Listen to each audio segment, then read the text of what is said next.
I'm Karen, 33 years old, happily married to William, who's also 33, and together we have our precious 3-year-old daughter, Evelyn.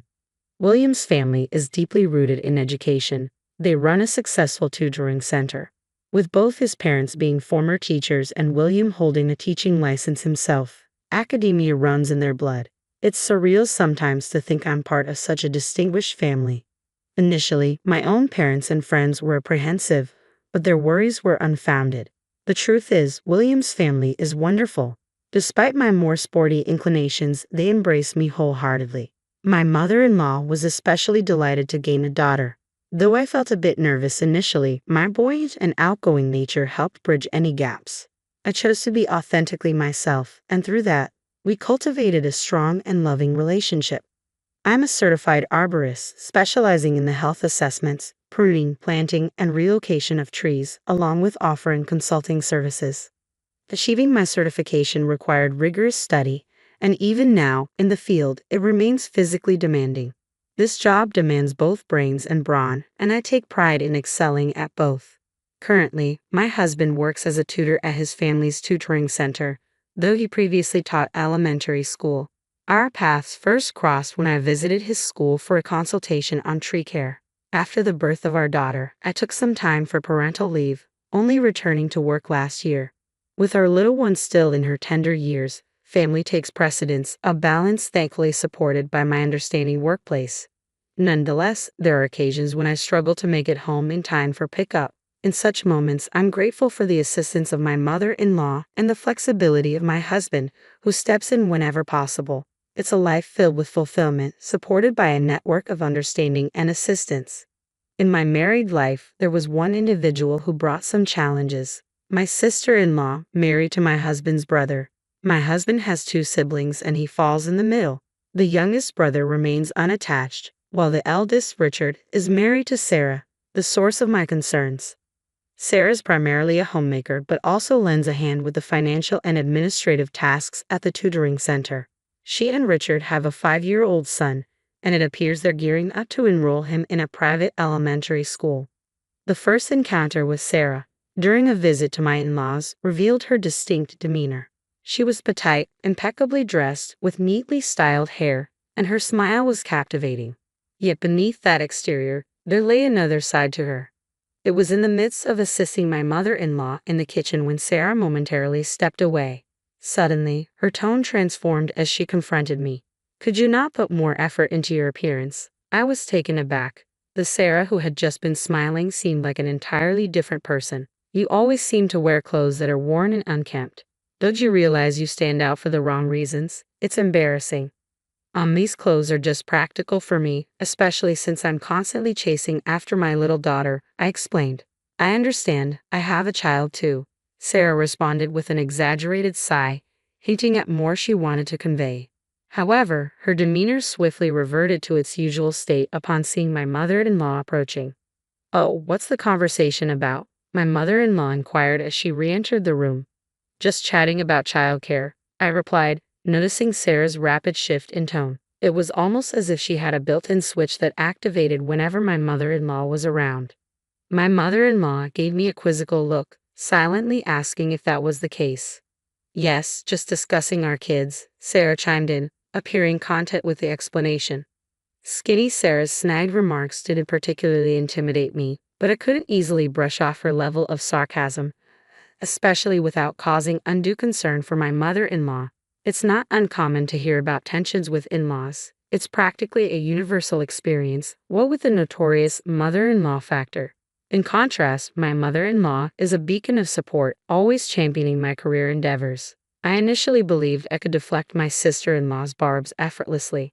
However, every encounter seemed to escalate her belittling behavior.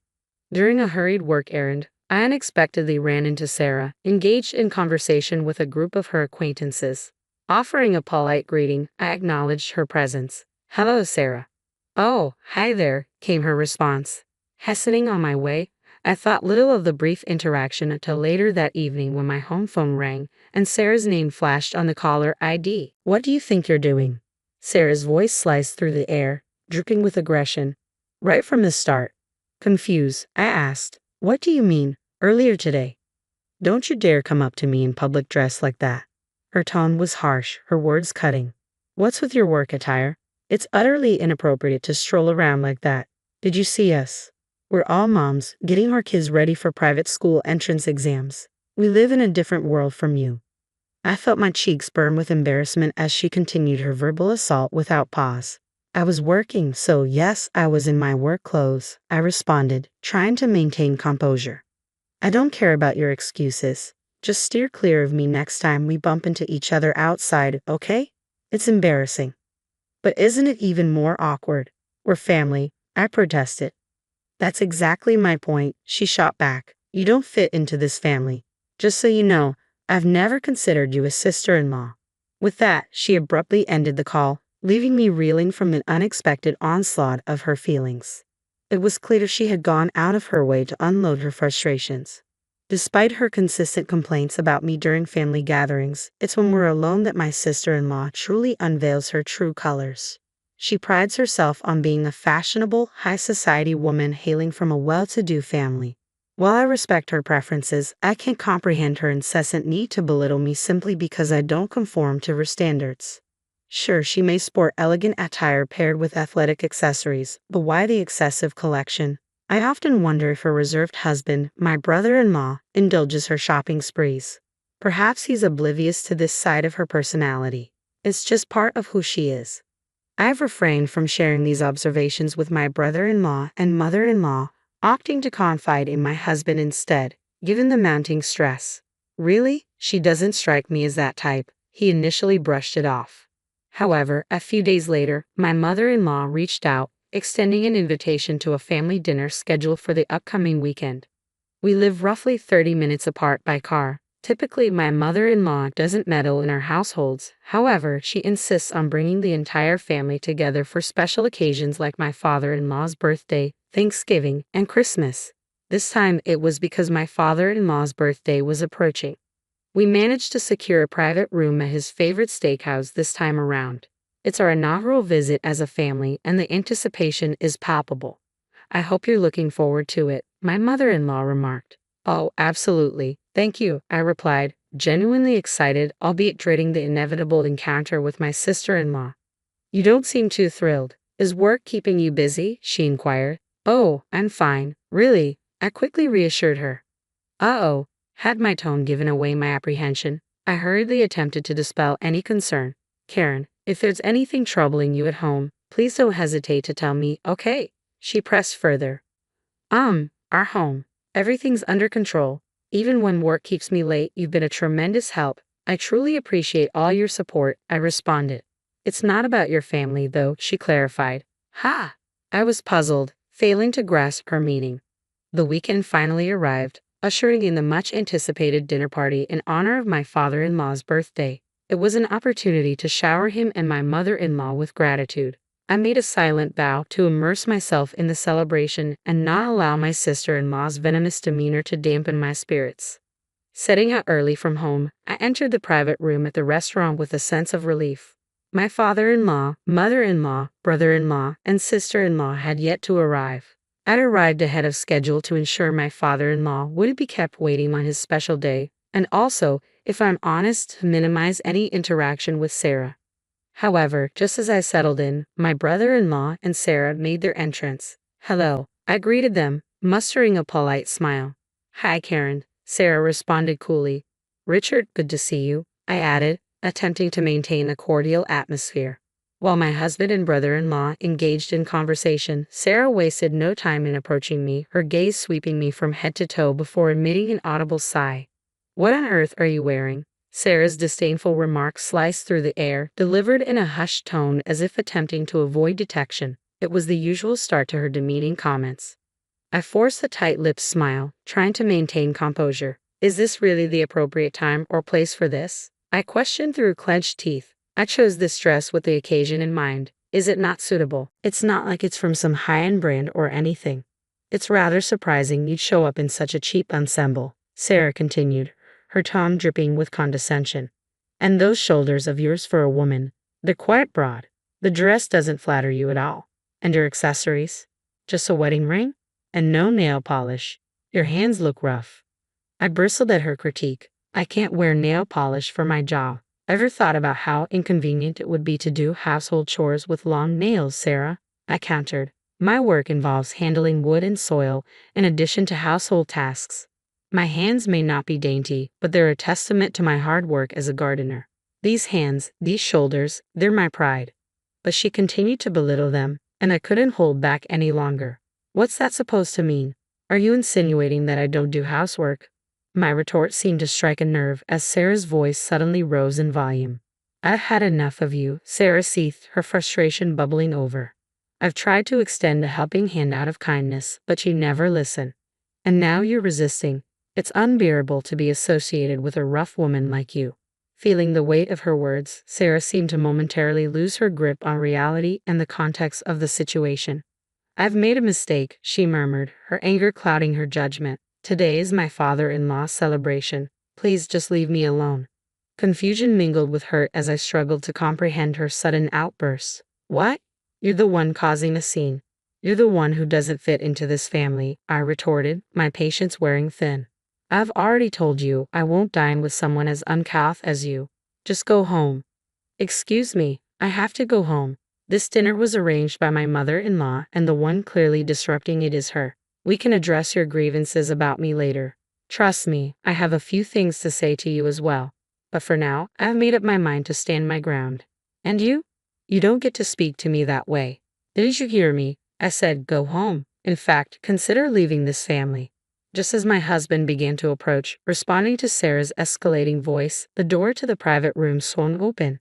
It's you who should be leaving, my mother-in-law entered calmly yet assertively. Following her were my father-in-law and their youngest son, John. My mother-in-law gently shut the door behind them, signaling the end of the confrontation. What? Sarah's fiery demeanor seemed to evaporate as she suddenly realized the gravity of the situation. Her mouth opened and closed in disbelief, words failing her momentarily. What's going on? Everyone please, let's sit down, she stammered, attempting to regain control. Despite her soft tone, there was an undeniable authority in my mother-in-law's presence that compelled everyone to comply. It appears we need to address something before we can proceed with the birthday celebration. I apologize for this disruption, my mother-in-law continued, glancing at my father-in-law, who nodded in agreement, before turning her attention back to Sarah. Sarah, what exactly did you say to Karen? Even my typically gentle mother-in-law could wield a sharp edge of sarcasm when necessary. Sarah, visibly flustered, attempted to backtrack. Oh, I was just saying how much I'm looking forward to the meal today. Did I mishear something? I thought I heard someone saying leave. Huh? No, it was just a minor disagreement, just a playful banter. Sarah attempted to downplay the situation, still visibly perturbed. I couldn't help but admire her attempt to restore her usual cheerful facade. A disagreement. What sparked it? It appeared you were the one dominating the conversation. Have you been treating Karen like this all along? My mother-in-law's gaze bore into Sarah, her words cutting through the tension like a sharp blade. I wasn't mistreating her. I was merely offering some advice on etiquette and attire as a senior member of this household. Sarah defended herself, though her explanation rang hollow. Everyone should have the freedom to dress as they please as long as it's respectful. Karen's attire wasn't out of place. She simply chose non-branded clothing and kept her makeup and accessories minimal. I thought she should avoid causing embarrassment for you and the rest of us. Enough. My mother-in-law's sudden outburst startled both Sarah and me.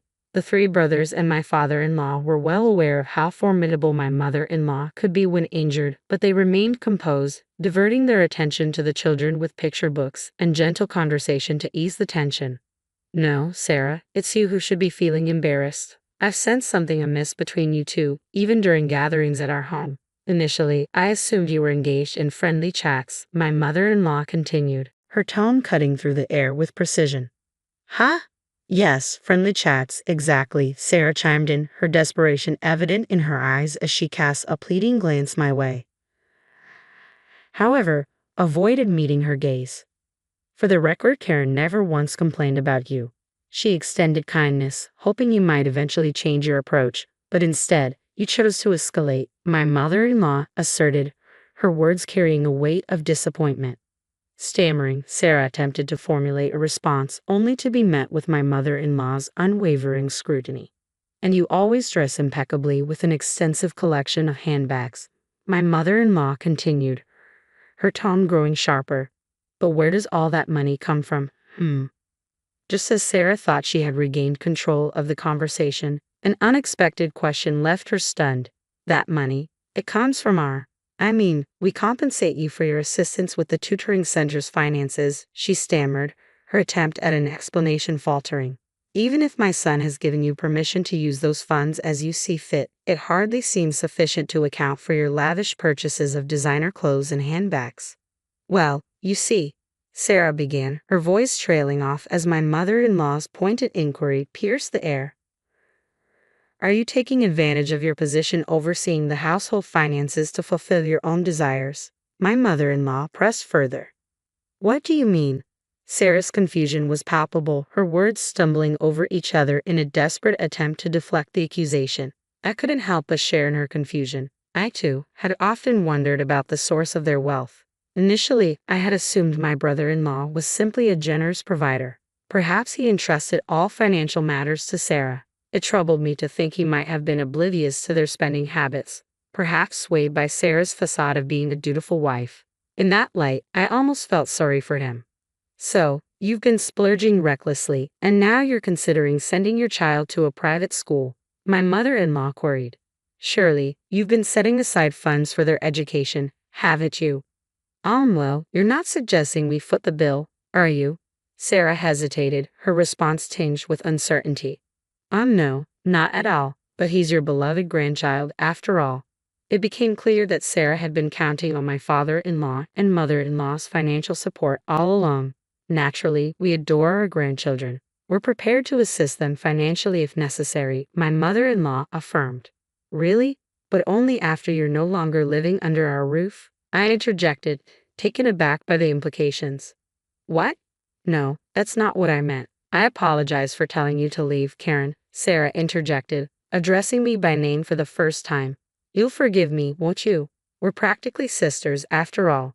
Sisters only as long as you're married to my brother-in-law. My mother-in-law glanced at me, silently encouraging me to continue. Even if it's official, I don't want to consider you family. I don't see you as a sister, I stated firmly. Sarah's response was a startled noise, clearly caught off guard. And that's not all. It seems you've been dipping into the funds from the tutoring school, my mother-in-law continued, her words landing like a bombshell. Sarah was rendered speechless, her eyes widening in shock. Is that true? I couldn't hide my surprise at my mother-in-law's revelation. While I had suspected Sarah might be using household funds, I never imagined she would touch the money from the tutoring school operated by my in-laws.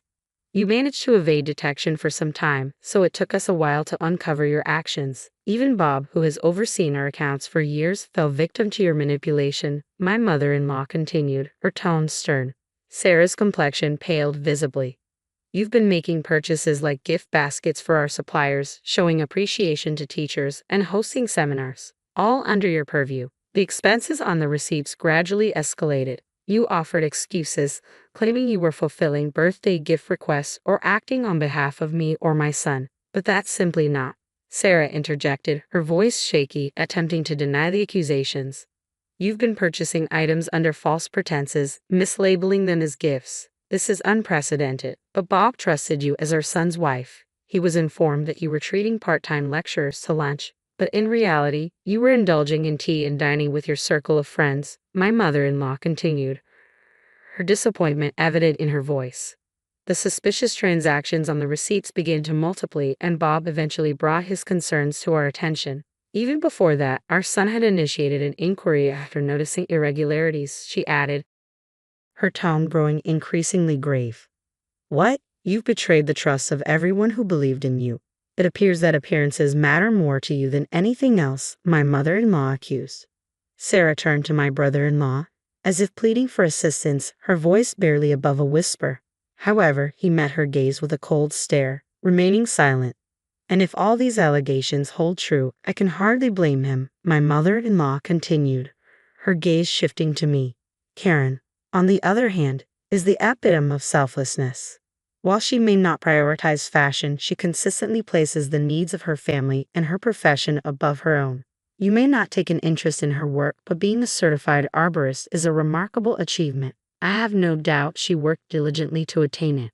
As Sarah sat there, rendered speechless and defeated, my mother-in-law shifted her focus to me. Unintentionally, tears welled up in my eyes at her unexpected words. I admire her, my mother-in-law began, her voice carrying a tone of genuine respect. I believe that if she wishes to continue her work, it's our duty to support her. Have you ever witnessed her in action? She's vibrant, unafraid to get her hands dirty or soil her clothes. And yet, you ridicule her. I remained silent, overcome with emotion, while Sarah was unable to muster any retort or defense. She simply hung her head in shame. While our tutoring school may not boast the grandeur of major corporations, we prioritize our teachers and students, earning their trust, my mother-in-law continued, her words resolute. We've steadily grown by addressing each student's unique needs and those of their families. What truly matters are the people and their hearts. It's you who doesn't belong here. It's you who should leave. My mother-in-law's decisive stance left an indelible impression on me. Sarah, who had meticulously crafted an image of a flawless, sophisticated wife, was abruptly ousted from her affluent family. Despite attempts at reconciliation from my brother-in-law, Sarah's refusal to acknowledge her misdeeds and her simmering anger led to the serving of divorce papers. With the truth of her embezzlement exposed, Sarah's hopes for compensation vanished, leaving her with nothing. Meanwhile, my brother-in-law, supported by our father-in-law and mother-in-law, vowed to maintain stability for their son. Sarah, who habitually prioritized her own desires, would vent her frustrations onto her son when things didn't go her way. Yet the young boy remained resolute, finding solace in the reassurances of his father and grandparents.